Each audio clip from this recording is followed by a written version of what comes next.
नमस्कार शेतकरी मित्रांनो, मी विनोद मादनकर। शेतकरी मित्रांनो, शेतकरी नेते रविकांत तुपकर यांचे शेतकऱ्याची सरसकट रुपये 2 लाख पर्यंत कर्जमाफी व्हावी याकरता बुलढाणा येथे अन्नत्याग आंदोलन या ठिकाणी चालू आहे। तसेच रविकांत तुपकर यांची पत्नी ही सुद्धा या ठिकाणी या आंदोलनामध्ये सहभागी आहे।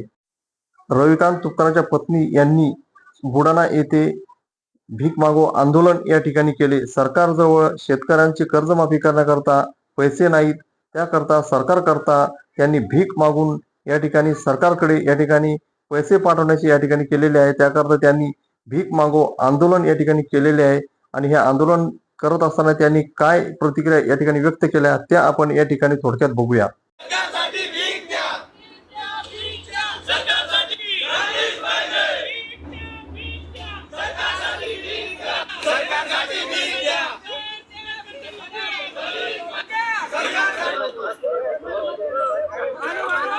या बंगाल सरकारकडे उद्योगपतींचं कर्ज माफ करण्यासाठी 16 लाख कोटी रुपये आहेत, पण माझ्या शेतकरी भावांवर झालेलं सरकारच्या चुकीच्या धोरणामुळे झालेलं कर्ज माफ करण्यासाठी पैसे नाहीत, म्हणून आम्ही आज भीक मागो आंदोलन करत आहोत। आम्ही हे भीक मागून सरकारकडे पाठवणार आहोत की याने तरी सरकारला सुबुद्धी द्यावी आणि सरकारने आमची सरसकट कर्जमुक्ती करावी।